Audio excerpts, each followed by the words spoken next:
po sa inyo lahat. Magandang gabi, magandang umaga. Saan man dako ng mundo, ito po, magluluto po tayo ng nilagang baka.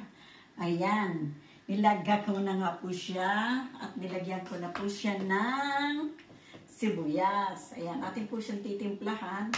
Ito po yung ating mga nilagang, ay, nagkadalaglagan po, Tita Edi. Yan ang nilagang baka natin. Ayan po.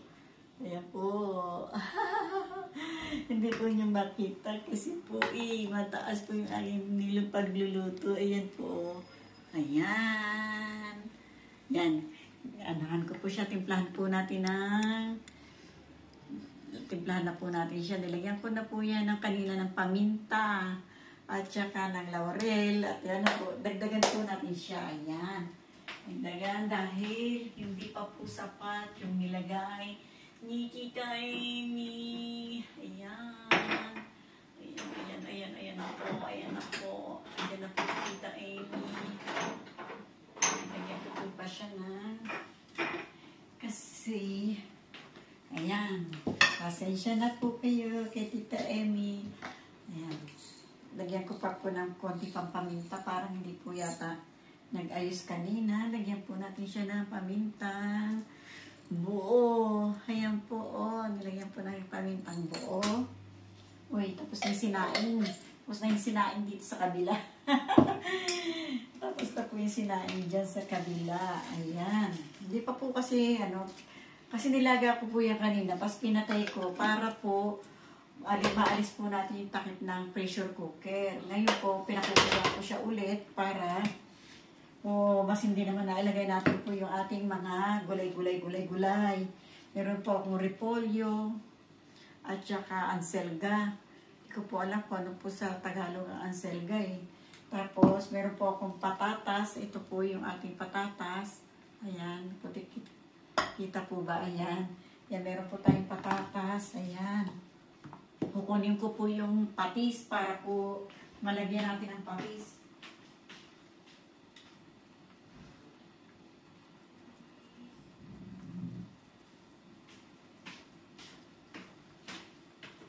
Lagyan po natin siya ng patis. Patis. Yan, lagyan po muna konting asin pa. Kanina yung konti lang po yung nilagay ko para po sarap-sarap po ang ating sabaw-sabaw. Sabaw-sabaw kayo dyan. Tikman po natin yan. Nilaga ko na po ito kanina.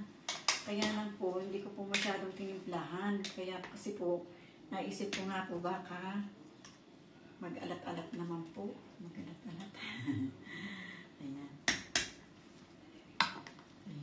Tikpan ko po yung sabaw kung masarap na. Ay. Para po sa akin, kulang po ng paminta. Lagyan ko nito Lagyan ko po ng pamintang durog. Kasi gusto ko po yung maanghang-anghang ng konti para sa paminta. Ayan. Pero malambot na po yung ating karne ng baka. Malambot na po siya. Ayan na po. Nag-ano na po siya sa buto. Tawag niyan. Nagkalas-kalas na po siya. Ayan medyo nagkalas na po siya sa buto. Ayan po. Ewan ko lang po kung kita ninyo. Ayan, natanggal na po siya sa may pagkabuto-buto. Yung ating pong karne. Ayan po. Ayan. Tapos, lagyan ko po siya ng konti yung patis. Para mag-amoy patis. Tapos, tignan ko siya ulit. Ayan. Huwag lang sana umalat. Kita yung dami mo nilagay. Ay, pawag po. Huwag po sana umalat. Kasi natatabangan po ako kanina. Yung ating po pagkakatikim na yun ay parang matamang. Matamang ba, Tita Amy? Bago po natin ilalagay yung ating mga gulay. Ayan. Lagang-laga na po yung ating nilaga kanina. Lagang-laga na yung ating nilaga. Ayan, lagyan po natin ng chicken cubes po. Chicken po ako meron, wala po kasi akong karne para sa karne. Yung chicken lang po meron ako, ayan. Ayan, dinurog ko po para pumasok po yung lasa.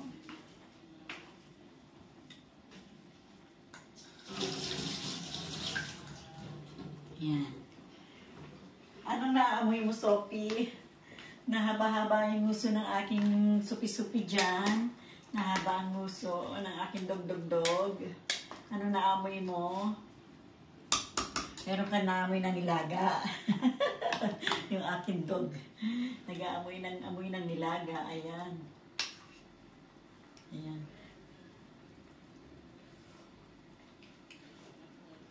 Ayan, ayos na. Ayos na po yung lasa. Kanina po yung masyadong matabang. Ngayon ay okay na po. Ayan.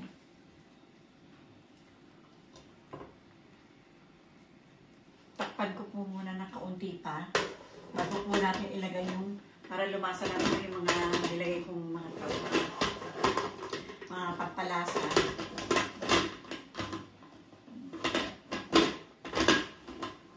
Umayos ka. Ayan. Hindi ko na po hihigpitan. Kasi ano naman po yan eh. Lagana. Papakuluan ko lang po ng konti. Kaya tinakpan ko po. Para mailagay ko po yung ating mga gulay. Ayan. Yung ating mga gulay, Tita Amy. Ayan.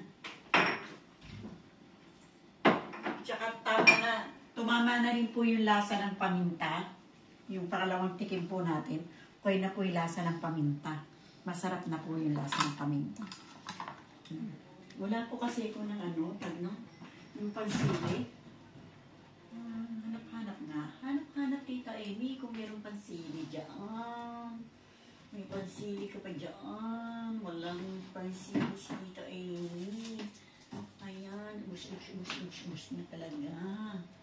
Tapos baka sa freezer, baka meron pa. Ayun!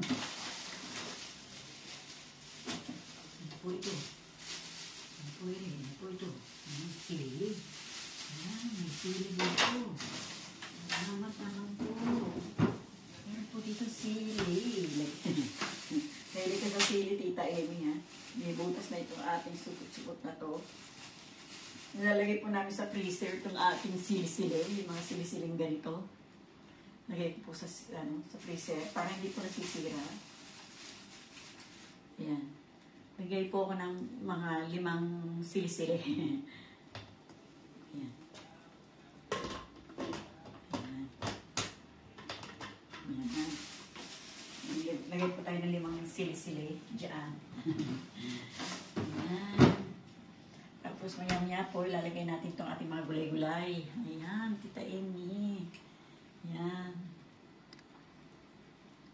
Pag na may magtatagal, lalagay natin yung mga gulay-gulay.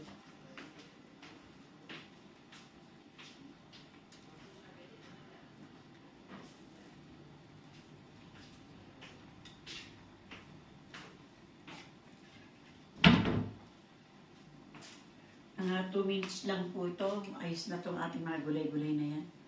Yung mga gulay-gulay na yan. Ayan. Lalagay na po natin yung mga mainit.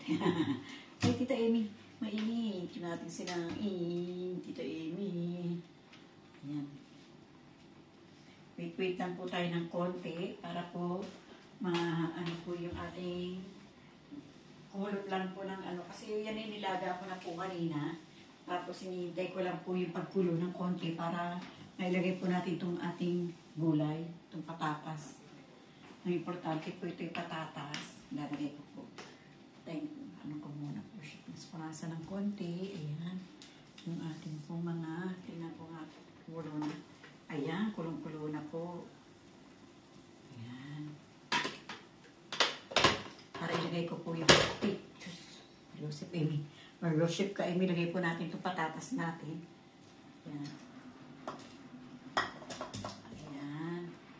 Para po sa ating nilaga. Ayan. Thank you very much. Ayan. Sarap-sarap po niya. Gusto ko po makita ninyo. Ayan o. Ayan po. Kita niyo po ba? Tita Amy. Ayan. Yung ating mga nilaga. Ayan po. Mga nilaga-laga natin. Mga laga-laga po natin. Malambot na po yan. So,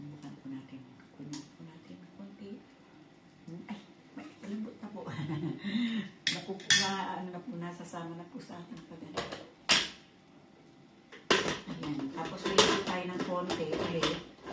Pag lumambot po yung ating patatas, lalagay po natin itong ating maggulay na iba.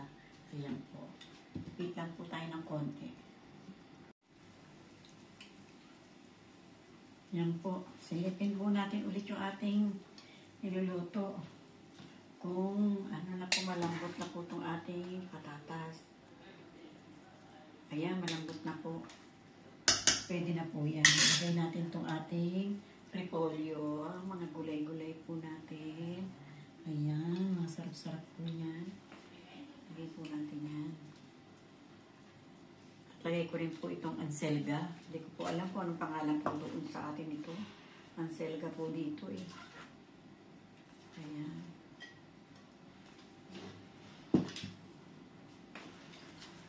Ayan. Tapos mag-wait pa po tayo ng 10 minutes. Pag natapos na po yung 10 minutes ay okay na po ito.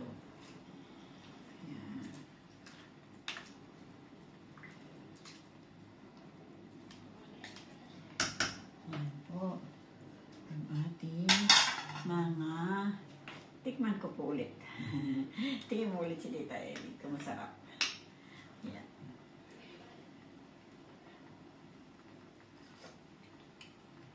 Sarap. Promise, ang sarap po ng sabaw. Ay, kahit sabaw lang. Ay, ulam na. Ulam na, sabaw lang. Ulam na po. Ayan, gasan ko po itong aking mga pinagkalkalan. Gasan po natin itong ating mga pinagkalkalan. Ay, napaso na lang si Tita Amy. Yan, ganyan. Paso ng paso. Ayan. Dito na lang sa plato na ito. Asan ko po itong ibang plato para po tayo ay kainan na. Kainan na. Lutong na si Tita. Ayan.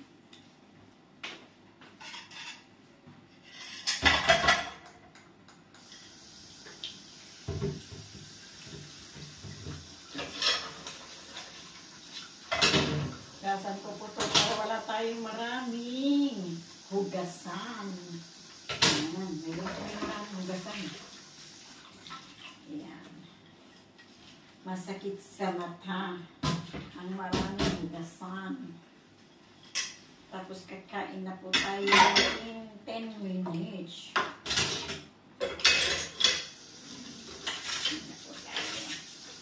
Dito na po yan ating mga gulay-gulay. Gulay-gulay ni Tita Amy.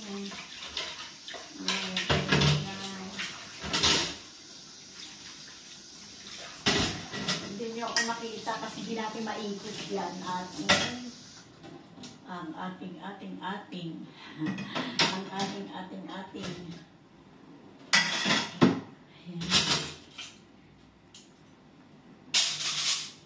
Thank you.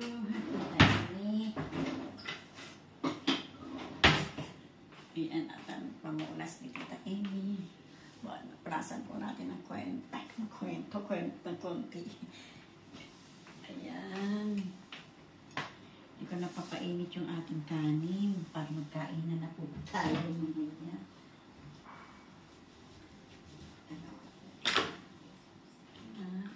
Thank you very much po. Ayan.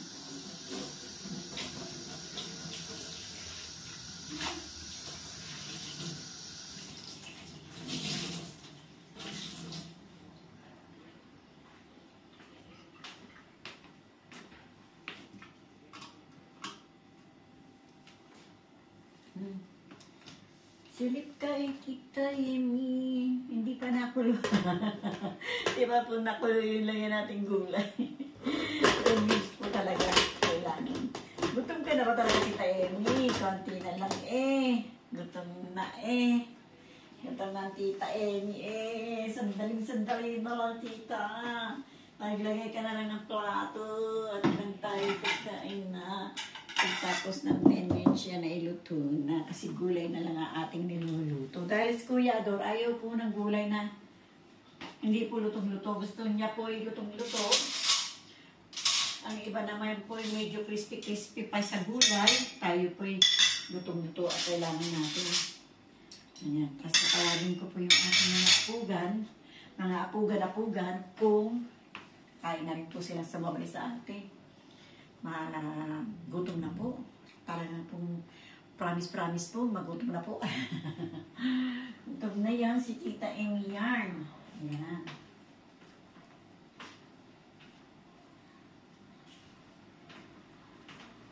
Gusto niyo po bang silipin ang ating nilaga? Ayan. Ayan po. Yung ating nilaga. Paano po kayo kaya ilang malapit? Ayan po.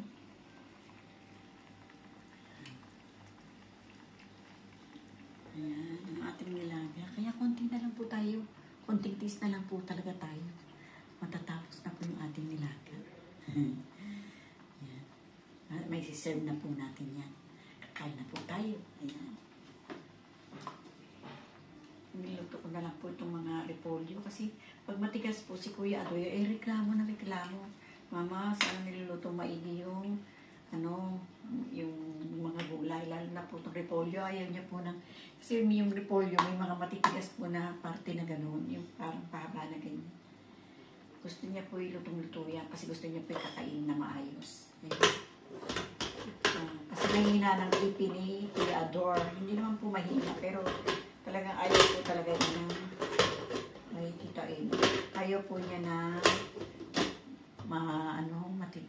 tigas-tigas pa. Ayaw niya po ng crispy. Gusto niya po talagang luto. Ang iba naman po ang gusto sa gulay yung medyo crispy-crispy pa. Yung iba po gusto yung mga crispy pa yung gulay. Pero si Kuya Ador ayaw po ng mga crispy na gulay. Gusto niya po yung lutong-luto. Natutuwa pa nga po yung medyo lata. Medyo lata yan, Tita Amy. Lata daw. Konti naman lang po. Konti na lang. Makakaraos na po tayo.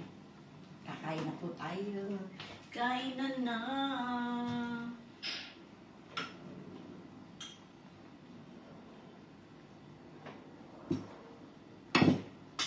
Gutom na po talaga si Tita Amy. Hindi na po sikmura. Konting-konti na lang. Konting-konti na lang, Tita Amy. Matatapos ka na. Umiwalay lang yung repolyo sa kanilang pagka-dikit-dikit. Ayan. Luto na yan. Luto na po. Promise po. Ayan. Umiwalay na po yung mga repolyo sa kanilang pagkakapit-kapit. Yung pong palatandaan ko. Pag umiwalay na po ng konti yung repolyo sa kanilang pagkakadikit-dikit, ay luto na para sa akin. Ayan. Kasi pangit naman po yung sobrang dikit-dikit pa. Ay hindi pa po yan luto. Kasi ayaw po ni Kuya Ador. Ganito po yung gusto niya. Yung may medyo, pakita ko sa inyo. Hiwalay na po yung repolyo. Yan po ang gusto ni Kuya Ador. Hiwalay na. Hindi naman po masyadong na crispy. Hindi naman po masyadong nalata. Yun po ang gusto niya. Nahihiwalay na po ba? Pag ginanyan po yung sa kanilang pagkakadikit-dikit ay naghiwalay na po sila ng sarili nila. Ayan, ganyan po gusto ni Kuya Ador. Ayan. Ano po mga kaibigan ko, mga kapinoy-pinay, thank you very much po. Salamat po sa inyong pagsama sa aking bahay. Thank you very much. At maraming po salamat sa inyo. Kung inyo man po nagugustuhan ng aking mga pinagkagawa, ay pa-like po, pa-share, pa-subscribe, hanggang karating po kayo sa kampana para updated po kayo sa ating mga pinagkagagawa. Ayan. Thank you very much po. Sa mga hindi pa po nakasubscribe, sana po ipasubscribe na po, pa-like, share, and subscribe po para updated po kayo sa ating channel. Ayan. Thank you very much po. Maraming po salamat sa inyo, mga amigo-amiga, mga kapinoy-pinay. Thank you very much po. Salamat po sa inyong lahat. Adios! Bye-bye! Bye-bye!